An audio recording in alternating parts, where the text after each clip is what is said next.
Hi everyone, welcome to another episode of Sew Comfort with Amanda. I'm your host, Amanda, and I'm so excited you're here today to join me to learn a little bit more about sewing.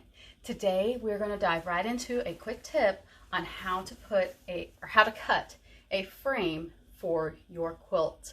This is the pattern Peppermint by Rosa, and what I'm talking about today is how to cut this frame. You will also hear it called a rail. The term is used interchangeably depending upon where you are in the country and who taught you how to sew. So when we do a frame, what we are doing is we are making a pretty piece of fabric as a block or an actual block stand out and become the focal point of our quilt. In this case, I've used that cute little cat fabric and I wanted to stand out. And today I'm going to be doing what's called the dark on the pattern. So why am I showing you how to do this? The pattern itself says to take a piece of fabric and sew it to your finished row. This is not the most accurate way to create a frame. And the reason it's not accurate is because each one of these rows is a slightly different size. Sometimes it's only a 1/16 of an inch off, sometimes it's an 1/8 of an inch off. It depends upon how accurate you were and what type of tools you were using whenever you did sew your blocks together. When I sewed this one together, one was 40.5 and one was 40 7/16. So I need a frame that is a consistent size, and I'm going to show you how to do that. I always thought it was super simple, easy, but my quilts were going like this, literally all over the place. Sometimes it was a triangle, sometimes it was wavy, and it was because each one of these rows was slightly different. I was sewing that piece of fabric to the row and then just cutting it off, which is how the patterns were telling me how to do it. It actually took a friend and an instructor of mine who taught me long arm quilting, Myrna of APQS of the West. She actually showed me how to do this the right way. So what you want is a hard surface such as a self-healing mat or a ruler on which to measure your quilt. All right, so I'm back here at my table and I'm going to measure my row on a hard surface, either a self-healing mat or a ruler. But it has to be on a hard surface or you're not going to get an accurate measurement. So I'm getting 40.5. I'm going to go ahead and line this one up on the far end so that you can see what I'm doing, and then I'm going to go ahead and just gently press it down, and I'm also getting roughly 40.5. So now I'm going to take my frame and I'm going to cut off the selvage. The selvage is the white, the writing, whatever it is that the manufacturer used to loom your fabric, and it's just not the same consistency and quality as the rest of your fabric, so we're going to go ahead and cut it off. So here we go. Done. No more selvage.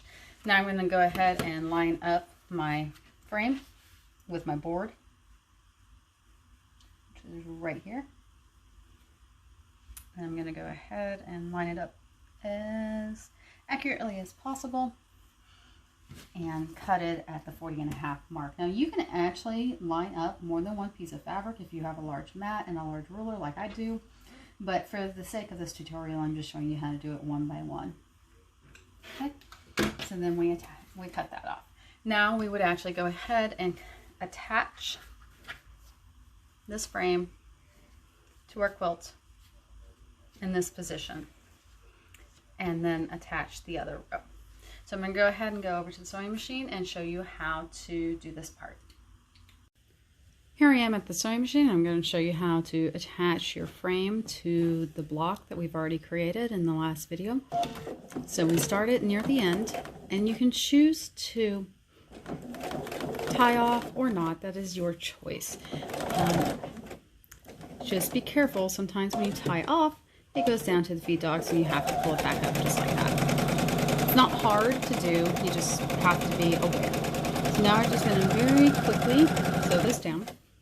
We want to be consistent and get it as straight as possible.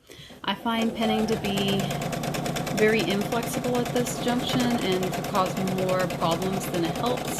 So I don't pin in this particular step. Now, when I do put the larger blocks together, if I'm trying to match up points, then yes, I will pin, but for now we're not doing that. Just go ahead and let it sew.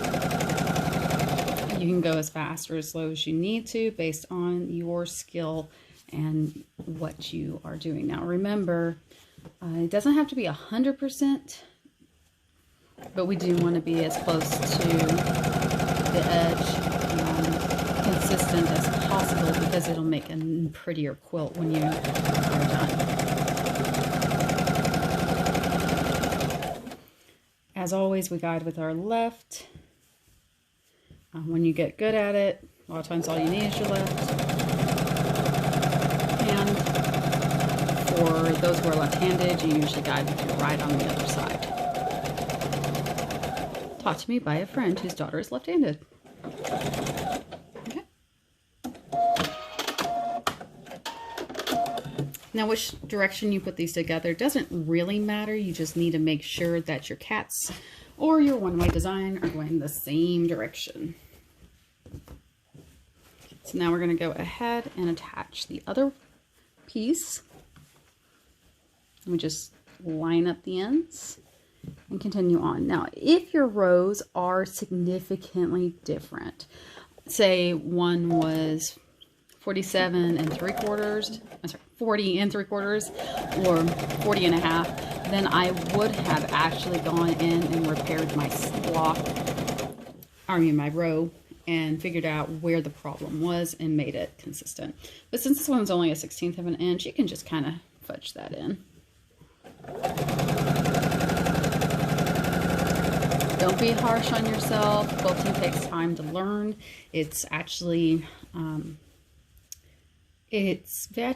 very easy to do in a large block print like this, so I recommend this type of pattern to get started. But as you've seen with this video, there are a few steps that sometimes are not very clear because they assume that you know how to do them because you've been sewing for a while. So that's where I come in, is I help clarify some of the gray areas. Okay.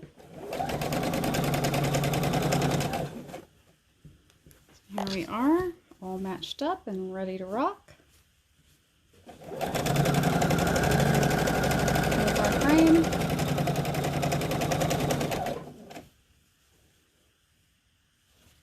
Match it up to the best of our ability the entire way down. Again, sometimes you may or may not need to trim the block. Just do that, or look at that before you start sewing.